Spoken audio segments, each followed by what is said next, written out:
Pemirsa, ribuan buruh melakukan selebrasi setelah MK mengabulkan sebagian gugatan uji materi Undang-Undang Cipta Kerja.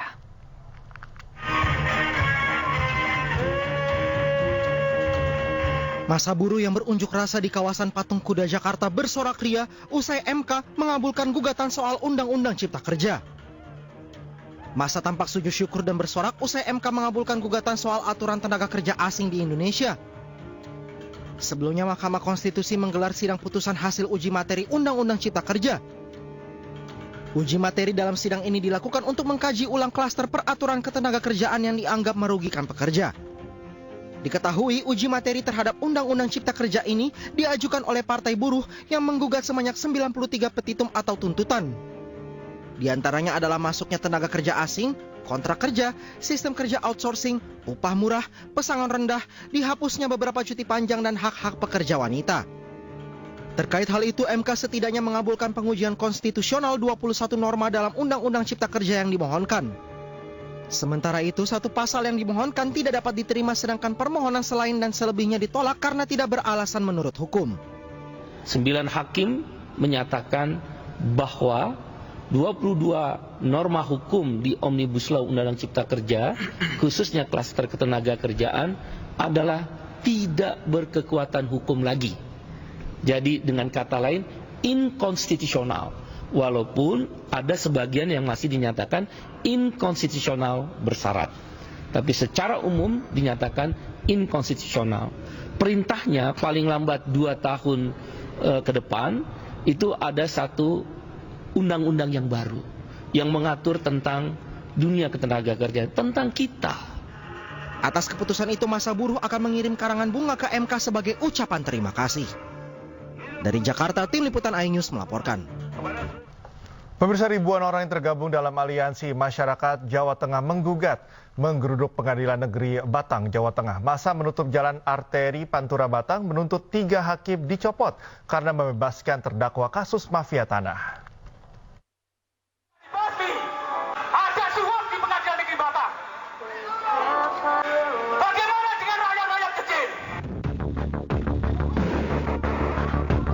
Ribuan pendemo yang tergabung dalam Aliansi Masyarakat Jawa Tengah menggugat menutup jalan arteri Pantura saat menggelar orasi di depan kantor Pengadilan Negeri Batang pada Kamis siang. Massa yang terdiri dari berbagai elemen masyarakat menuntut agar 3 orang hakim Pengadilan Negeri Batang dicopot karena membebaskan terdakwa kasus mafia tanah. Para pendemo menduga hakim telah disuap sehingga tidak berlaku adil dan tidak melihat fakta-fakta persidangan. Akibat permainan mafia peradilan, seorang terdakwa mafia tanah yang telah merugikan puluhan miliar tak dikenai hukuman. Yang kemarin Pak Somad jelas sudah masuk dalam ranah pidana, ya, apalagi sudah ada tuntutan dari jaksa penuntut umum 3,5 tahun. Ini kan aneh bin ajaib putusannya tiba-tiba menjadi perdata dan dibebaskan. Pihak pengadilan membantah tuduhan pendemo terkait adanya mafia peradilan dalam kasus ini. Pengadilan menilai kasus yang ditangani masuk dalam kategori perdata, sehingga terdakwa divonis dengan putusan lepas.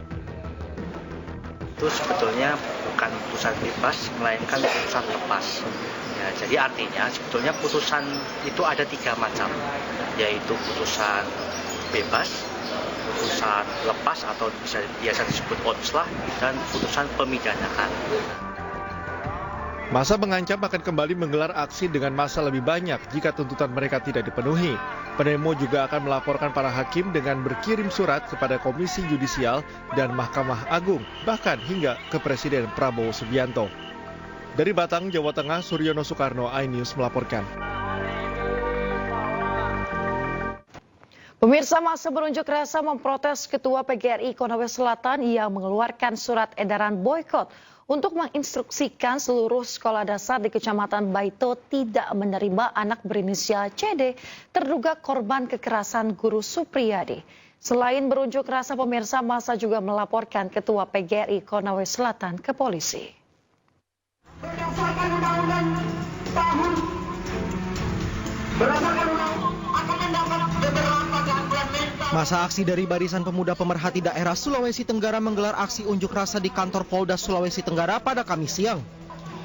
Unjuk rasa terkait protes terhadap Ketua PGRI Konawe Selatan yang mengeluarkan surat edaran boikot untuk menginstruksikan seluruh sekolah dasar di Kecamatan Baito tidak menerima anak berinisial Syede terduga korban kekerasan guru Supriyani. Tidak hanya berunjuk rasa, massa juga kemudian menuju ruang unit PPA Direktorat Kriminal Umum Polda Sulawesi Tenggara untuk melaporkan Ketua PGRI Konawe Selatan. Tujuan laporan kami ini seperti yang saya katakan tadi meminta kepada Kepolisian Provinsi Sulawesi Tenggara untuk menindak tegas oknum Ketua PGRI Kecamatan Baito yang kami duga telah melakukan penyelewengan jabatan dan mengeluarkan hasil keputusan rapat yang kami duga itu mengarah kepada kriminalisasi anak di bawah usia dini. Melarang anak sekolah ya? Iya, untuk melarang anak sekolah. Sementara itu, ibu korban Nur Fitriana sangat menyayangkan adanya surat yang dikeluarkan Ketua PGRI Konawe Selatan. Saya sangat menyayangkan dengan adanya surat edaran dari PGRI Kecamatan Baito yang mengeluarkan anak saya dari sekolah dan melarang seluruh sekolah di Kecamatan Baito untuk menerima anak saya bersekolah. Saya juga sangat merasa sedih karena anak saya sudah tidak bersekolah selama seminggu lebih sejak adanya surat edaran dari PGRI Kecamatan Baito. Nur Fitriana juga berharap anaknya mendapatkan hak diterima kembali untuk menempuh pendidikan dan bersosialisasi tanpa adanya intimidasi dan diskriminasi. Dari Kendari, Sulawesi Tenggara, Febriono Tameng, iNews melaporkan. Sidang kasus penganiayaan oleh guru honorer Supriyani berlanjut di Pengadilan Negeri Andolo, Sulawesi Tenggara dengan agenda pemeriksaan saksi. Dalam sidang tersebut terungkap perbedaan keterangan antara sejumlah saksi dan bukti-bukti yang ditampilkan.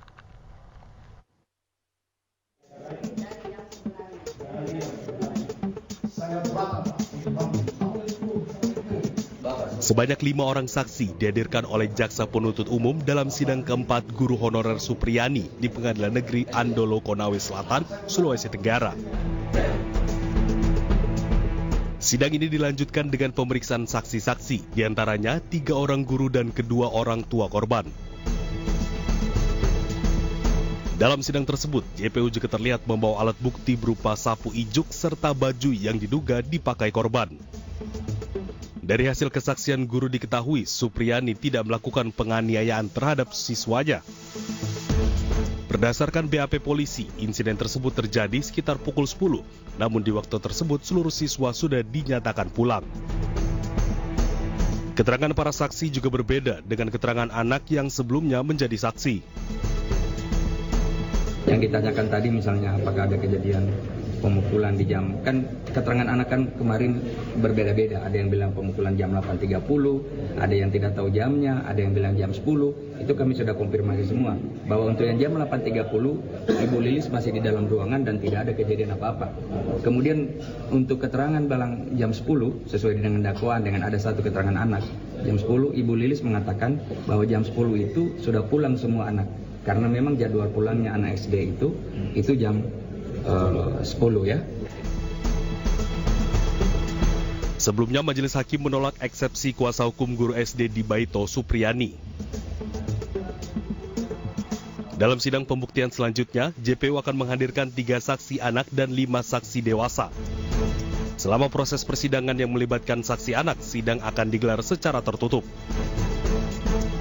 Dari Konawe Selatan, Sulawesi Tenggara, Muhtarudin, iNews melaporkan.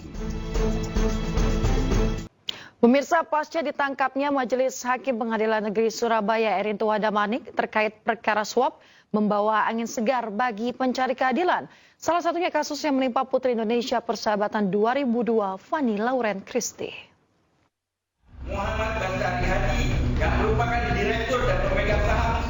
Mantan Putri Indonesia Persahabatan 2002 Fanny Lauren Christie menggelar mediasi dalam perkara penundaan kewajiban pembayaran utang atau PKPU di Pengadilan Negeri Surabaya. Fanny terus menempuh upaya hukum di pengadilan usai kasusnya terkait apartemen di Badung, Bali dinyatakan pailit oleh Hakim Erintua Damanik yang kini tersandung perkara suap. Fanny menilai banyak kejanggalan hingga pihaknya melaporkan ke Komisi Yudisial. Saya juga sudah bersurat kepada Kejati, Kejaksaan Agung, dan ke Mahkamah Agung untuk di cross check, dianulir dan dipantau dengan perkara saya yang ini. Tadi hakim pengawas belum bisa menjawab, jadi meminta semuanya untuk bersurat kepada beliau dan itu akan dijadikan bahan pertimbangan. Diketahui, Fani menghadapi perkara PKPU berawal dari sengketa investasi bisnis properti apartemen antara 3 rekannya yang berstatus warga negara asing. Dari Surabaya, Jawa Timur, Rahmat Ilyasan, iNews melaporkan. Dugaan pemalsuan sertifikat tanah di Kabupaten Tangerang menjadi sorotan. Hal tersebut karena Kepala Desa Wanakerta nonaktif ditangguhkan penahanannya. Sejumlah korban yang dipalsukan surat tanahnya oleh Kepala Desa Wanakerta nonaktif merasa kecewa karena tumpang siagian yang ditangkap di Srekrimsus Polda Banten pada 3 September 2024 ditangguhkan penahanannya. Kepala Desa Wanakerta nonaktif yang terjerat kasus penyerobotan tanah milik warganya sempat ditahan, ditangguhkan karena alasan sakit. Tumpang siagian kini menjadi sorotan karena berkeliaran menemui warga usai ditangguhkan penahanannya. Kasus ini terungkap saat tanah salah satu korban berubah nama atas nama Kepala Desa Wanakerta nonaktif saat seseorang akan membeli sebidang tanah. Saat ini Polda Banten melengkapi berkas perkara ini untuk dilimpahkan ke Kejaksaan Tinggi Banten. Atas nama tumpang, ada polisi yang datang ke tanah, ke lokasi cek tanah, nanya sama warga sekitar, ini tanahnya Pak Lurah Tumpang ya? Oh bukan, ini tanahnya Pak Haji Ending.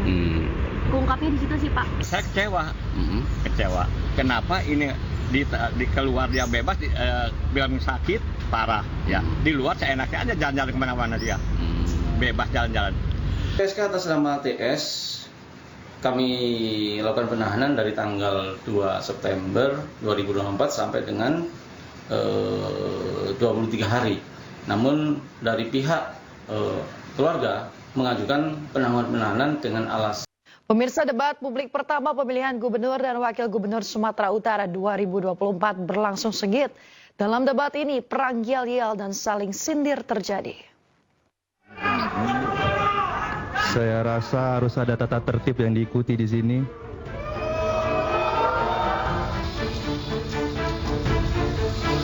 Debat publik pertama pemilihan gubernur dan wakil gubernur Sumatera Utara 2024 di Hotel Grand Mercure Jalan Perintis Kemerdekaan Medan, Sumatera Utara berlangsung panas. Dengan mengangkat tema pelayanan publik dan kesejahteraan masyarakat serta menghadirkan 9 orang panelis dari berbagai kalangan akademisi, profesional, dan tokoh masyarakat. Cagup nomor urut 1 Bobi Nasution mengkritik kebijakan pemerintahan semasa Edi Rahmayadi menjadi gubernur karena masih banyak keluhan tentang akses kesehatan dan pendidikan. Dari jumlah penduduk yang banyak ini masih sulit masyarakat Sumatera Utara untuk mendapatkan akses kesehatan. Kami keliling di Provinsi Sumatera Utara, di kabupaten kotanya masih banyak yang mengeluh tentang akses kesehatan. Masih banyak yang ngeluh tentang pendidikan. SMA, SMK yang kami temui para petani, nelayan, ibu rumah tangga mengeluh anaknya masih dikenakan kutipan untuk SMA dan SMK. Ini meresahkan. Sementara itu, Edi Rahmayadi dengan lantang menegaskan masih banyak tugas di Sumatera Utara yang harus dilanjutkan untuk diselesaikan. Cagup nomor urut 2 ini akan membangun desa dan menatap kota, membawa Sumatera Utara unggul dan maju dengan ikhtiar dan usaha. Ikhtiar dan usaha kami akan menunaikan tugas, menunaikan yang belum terselesaikan. Kami yakin rakyat Sumatera Utara menunggu kami untuk membesarkan Sumatera Utara yang bermartabat. Pada malam ini kami menyampaikan tagline membangun desa, menata kota. Dengan visi menjadikan Sumatera Utara yang unggul, maju. Dalam debat publik pertama ini, kedua pendukung pasangan calon juga terlibat perang yel-yel. Bahkan Bobi Nasution sempat terdiam sejenak menyampaikan datanya dan merasa perlu menghormati tata tertib untuk para pendukung yang berteriak. Saya rasa harus ada tata tertib yang diikuti di sini.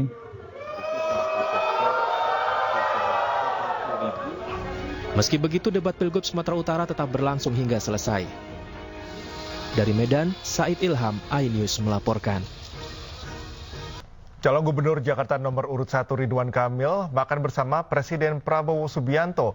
Makan malam dilakukan di salah satu rumah makan di Jalan Sabang, Jakarta Pusat. Kebersamaan makan malam antara Ridwan Kamil bersama Presiden Prabowo Subianto diunggah di laman media sosial Ridwan Kamil.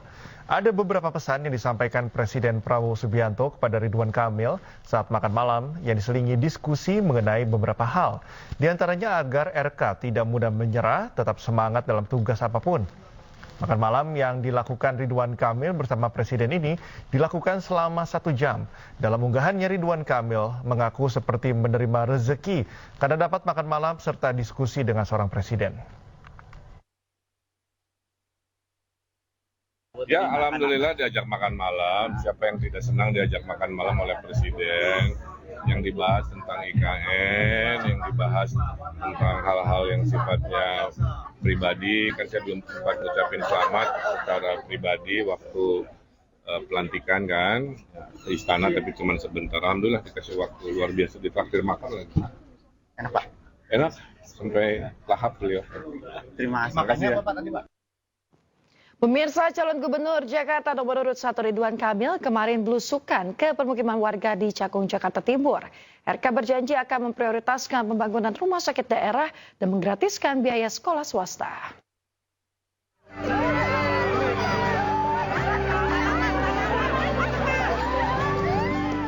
Calon gubernur Jakarta nomor urut 1 Ridwan Kamil belusukan ke permukiman warga di wilayah Cakung Barat, Jakarta Timur, Kamis siang.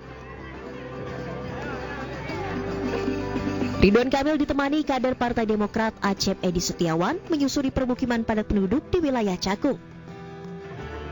Kehadiran RK disambut antusias warga, terutama dari kalangan emak-emak. RK pun menemui dan berdialog dengan warga, membahas terkait keinginan warga untuk pembangunan rumah sakit daerah, serta persoalan terkait UMKM dan dagang. RK berjanji jika terpilih akan memprioritaskan pembangunan rumah sakit hingga menggratiskan biaya sekolah swasta. Yang terbesar ternyata adalah aspirasi ingin bikin rumah sakit daerah, betul? Insya Allah itu kan kewajiban negara, ya, kebutuhan dasar pasti didahulukan. Yang kedua, tahun depan anak-anak ibu yang sekolah swasta nanti sekolahnya dibayarin, digratiskan. RK menyebut segala permasalahan yang ada di Jakarta akan dicarikan solusi. Ia memastikan pengalamannya sebagai kepala daerah akan menjadi pembeda antara pasangan Ridwan Kamil Suswono dan pasangan lainnya. Dari Jakarta, Anissa Septiarani dan Di Bernardi, iNews melaporkan. Pemirsa, Ketua Tim Sukses Pemenangan Pasangan Calon Gubernur dan Wakil Gubernur nomor urut 1 Ridwan Kamil Suswono, Ahmad Riza Patria menanggapi soal kader belok ke Pramono Rano. Riza menegaskan partai yang tergabung di Koalisi Indonesia Maju Plus solid dalam pemenangan Ridho. Hal tersebut diungkapkan Riza Patria merespon soal pertemuan calon Gubernur Jakarta nomor urut 3 Pramono Anung dengan 7 politikus yang merupakan anggota dari Kim Plus. Riza menegaskan mereka yang mendukung paslon nomor urut 3 itu merupakan mantan caleg dari sejumlah partai yang tergabung dalam Kim Plus. Riza juga mengatakan pembelotan semacam itu merupakan hal yang biasa terjadi dan merupakan dinamika politik. Memang tadi pagi ada beberapa mantan caleg ya, dari beberapa partai yang menyatakan mendukung pasangan lain. Kami perlu sampaikan itu biasa, hak demokrasi, hak pribadi.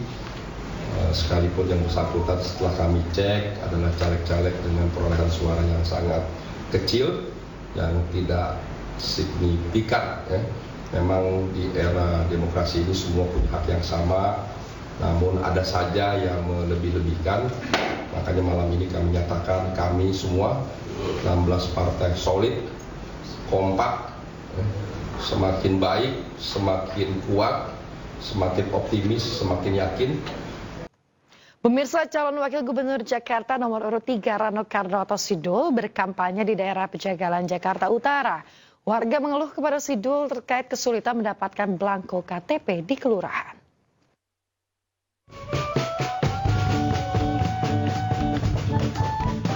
Kedatangan calon wakil gubernur Jakarta nomor urut 3 Rano Karno alias Sidul ke wilayah RW 08 Pejagalan Jakarta Utara disambut meriah warga. Alunan musik dan nyanyian dari anak-anak muda Pejagalan menambah kemeriahan suasana kampanye Sidul. Didampingi anggota DPRD Darmadi Durianto, Sidul pun menyalami warga Pejagalan. Banyak warga mengeluhkan kepada Sidul terkait persoalan sulitnya mendapatkan belangko KTP di kelurahan. Dalam agenda kampanyenya, Sidul berorasi dan menyampaikan program-program unggulan, seperti menaikkan insentif RT RW, petugas posyandu, Jumantik, dan Dasa Wisma, serta pembangunan balai rakyat dan membuka pameran kerja di setiap kecamatan. Bang, belangko KTP habis. Masa si KTP lama? Makanya saya bilang, saya belum bisa jawab karena kan abang belum di sana. Karena kan terindikasi apakah Dukcapil ini harus merubah KTP. Karena Jakarta itu kan daerah khusus ibu kota, KTP lama nih. Sekarang bukan menjadi daerah khusus ibu kota. Apakah harus? Itu tentu menjadi kebijakan dari DPRD. Saya jujur belum bisa jawab. Selain melakukan agenda kampanye, Sidul juga bersuah foto bersama warga Pejagalan Jakarta Utara. Dari Jakarta, Endang Priyono, iNews melaporkan. Pemirsa, Bendahara Umum DPP Partai Perindo Angki Yudhistia meraih penghargaan Youth Humanitarian Award 2024 dari Human Initiative. Angki juga mantan staf khusus Presiden RI ini meraih penghargaan dalam kategori individu.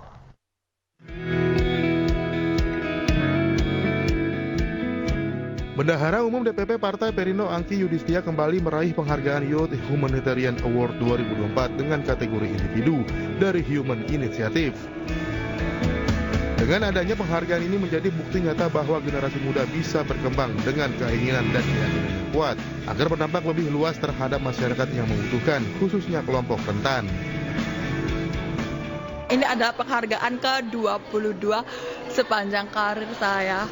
Dan saya meyakinkan diri sebagai generasi muda untuk menjadi social entrepreneur. Ini menjadi bukti nyata bahwa generasi muda itu bisa berkembang dan memberikan dampak yang seluas-luasnya. Terlebih ini penghargaan untuk teman-teman disabilitas yang jumlahnya 22,9 juta jiwa di seluruh Indonesia. Saatnya disabilitas setara.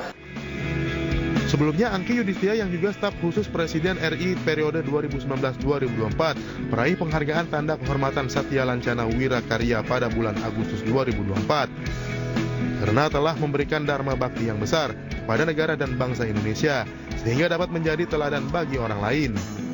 Dari Jakarta, Rizky Ihwal, Pandu Brio Aji, iNews melaporkan. Pemirsa, sejumlah inovasi terus dikembangkan dalam industri kendaraan listrik. Hal tersebut sebagai stimulus agar masyarakat mulai beralih menggunakan kendaraan listrik.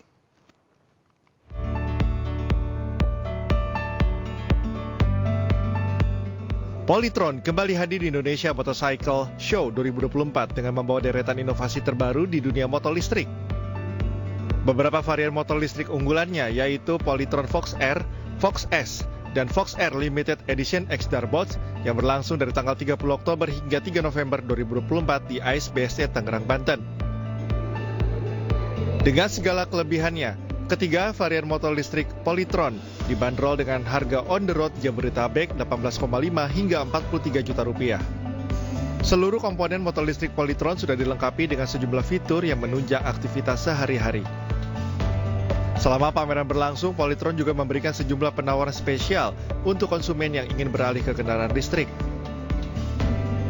Gratis sewa baterai selama 1 tahun untuk setiap pembelian Polytron Fox S dan Fox R dengan total penghematan sebesar 1,5 juta rupiah untuk Fox S dan 2,4 juta rupiah untuk Fox R. Kita juga mau mencoba menawarkan ini dengan tenaga yang lebih besar, experience yang lebih besar, dimensi yang lebih besar, dengan fitur-fitur yang lebih lengkap lagi. Kendaraan listrik itu baterainya umurnya pendek, cepat rusak, cepat ngedrop gitu segala macam. Kalau dengan sistem kita sewa, subscribe, itu urusan yang kayak gitu-gitu nggak usah dipikirin lagi, karena sewa gitu. Biar kita yang urus, biar kita yang tanggung. Kalau misalnya performanya 85% ke bawah, itu kita siap ganti dengan baterai yang baru. Dengan program-program ini, Polytron berharap dapat mempercepat adopsi kendaraan listrik di Indonesia serta memberikan pengalaman terbaik bagi para konsumen. Dari Tangerang Selatan, Banten, Rizky Iqbal, iNews melaporkan. Pemirsa, MNC Peduli kembali memberikan bantuan kepada warga korban kebakaran di Manggarai, Jakarta Selatan. Bantuan yang diberikan berupa bahan-bahan material bangunan untuk membangun rumah-rumah warga yang terdampak kebakaran pada bulan Agustus lalu.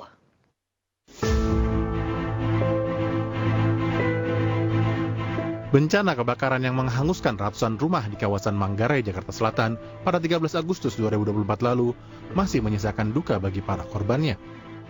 Ribuan warga terpaksa kehilangan harta bendanya akibat dilahap si jago merah. 3 bulan pasca bencana, masih banyak warga yang masih belum bisa membangun kembali rumahnya.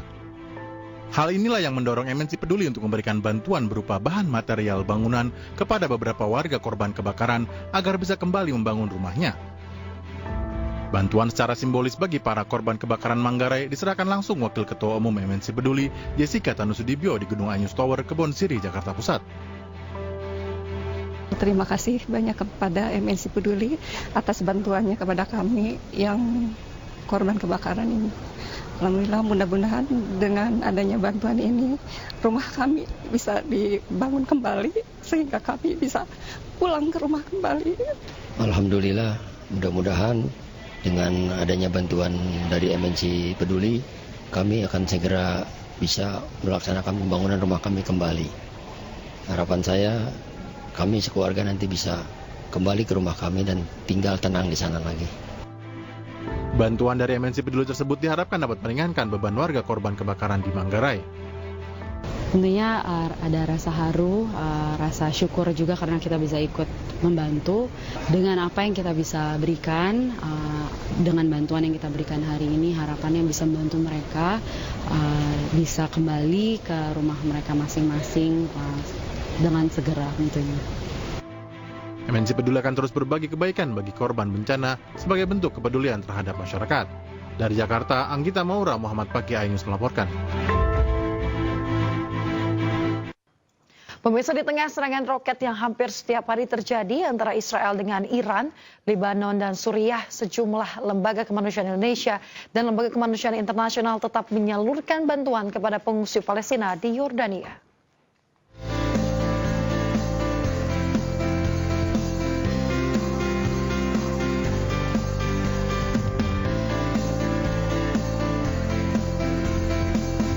Bismillahirrahmanirrahim. Assalamualaikum warahmatullahi wabarakatuh. Alhamdulillah, hari ini kami masih berbagi paket bahan pangan untuk saudara-saudara kita Palestina di periode Oktober 2024. Semoga ini memberikan manfaat kepada saudara-saudara kita Palestina yang saat ini hidup serba kesulitan, serba penuh keterbatasan akibat penjajahan Zionis Israel yang sampai saat ini masih terjadi. Terima kasih sekali lagi kepada rakyat Indonesia atas bantuannya dan kita dukung terus Palestina sampai merdeka. Barakallahu fikum. Wassalamualaikum warahmatullahi wabarakatuh.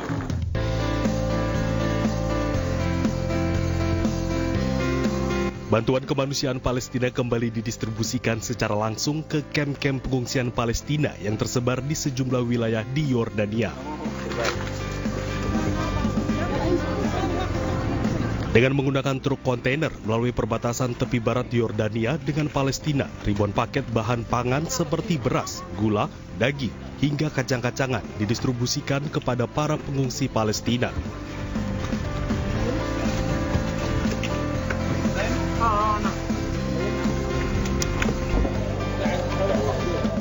Meski demikian, memasuki musim dingin, kini para pengungsi masih sangat membutuhkan sejumlah bantuan seperti bahan pangan dan selimut.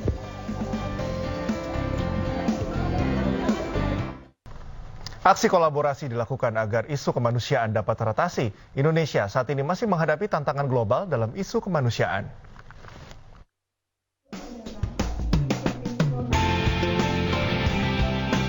Sebagai organisasi kemanusiaan global, Human Initiative mendorong semangat kolaborasi bagi seluruh aktor kemanusiaan agar dapat bersama-sama mengatasi isu kemanusiaan. Mengusung Collective Kindness sebagai pesan kunci, Human Initiative menghadirkan aktor kemanusiaan dari berbagai sektor yang bertujuan mendorong kolaborasi yang kuat untuk menjawab tantangan global yang semakin kompleks. Global Humanitarian Overview 2024 menyebutkan sekitar 300 juta jiwa membutuhkan bantuan akibat konflik, krisis iklim, dan dampak ekonomi global. Dalam catatan Survei Sosial Ekonomi Nasional dan Badan Perencanaan Pembangunan Nasional atau Bappenas tahun 2022, tantangan besar Indonesia adalah masih adanya 4 juta anak yang belum mendapatkan akses pendidikan layak. Karena tantangan kita saat ini dalam kemanusiaan dan pembangunan berkelanjutan semakin berat. Karena tentu itu kemudian dalam memartabatkan masyarakat, kita perlu banyak bergandengan tangan sehingga acara ini dibuat untuk memberikan apresiasi atas kolaborasi yang selama ini berjalan. Ini orang-orang baik melakukan gerakan-gerakan kebaikan, dipercaya masyarakat, maka tugas pemerintah menjaga agar mereka-mereka ini tetap dipercaya oleh masyarakat untuk menyalurkan kepedulian. Tentu bersyukur ya, iNews ini luar biasa. iNews dianggap menjadi salah satu media yang ikut dalam berkontribusi nilai-nilai kemanusiaan. Memang kami punya komitmen untuk terus memberikan yang terbaik bagi kemanfaatan untuk nilai-nilai kemanusiaan.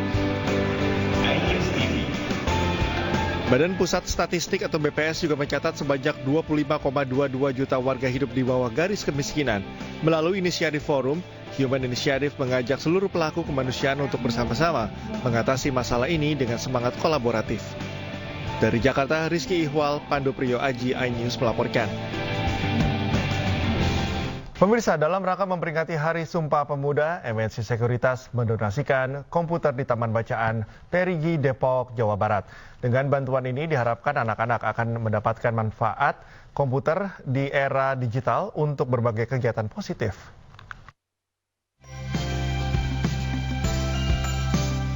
Puluhan anak-anak di Taman Bacaan Perigi, Depok, Jawa Barat bergembira dengan kedatangan tim MNC Sekuritas. Dalam rangka memperingati Hari Sumpah Pemuda melalui program Generasi Cerdas Anak Bangsa, MNC Sekuritas berkolaborasi dengan MNC Peduli dan Lift Manajemen Investasi menggelar program CSR yang mendonasikan komputer dan buku bacaan agar dapat meningkatkan literasi baca dan teknologi. Selain digunakan sebagai sarana belajar, komputer ini diharapkan dapat menjadi ruang kreasi dan dimanfaatkan untuk berbagai kegiatan positif dalam meningkatkan kualitas anak bangsa. Terima kasih sudah mendonasikan komputer ini. Saya jadi bisa belajar dengan ini komputer. Sangat bersyukur atas pedulinya dari MNC Peduli maupun MNC Sekuritas yang telah memilih Taman Bacaan Perigi menjadi penerima donasi komputer ini. Kegiatan yang dilakukan MNC Sekuritas Anak Usaha PT MNC Capital Indonesia Tbk ini juga menjadi pengingat semangat dan perjuangan para pemuda dalam sejarah Indonesia. Dengan harapan dapat tumbuh semakin cerdas, melek digital serta melek finansial. Harapannya dengan adanya CSR semacam komputer ini dan juga taman baca ini, mereka bisa kembali aktif lagi, tidak terlalu banyak bermain gadget lagi. Kita harapkan mereka juga mulai baca-baca buku atau belajar komputer. MNC Sekuritas melalui MNC Peduli telah mendonasikan komputer di berbagai wilayah di Indonesia. Kegiatan ini akan terus dilakukan lewat program Generasi Cerdas Anak Bangsa menuju Indonesia Emas 2045. Dari Depok, Jawa Barat, Ade Firmansyah, iNews melaporkan.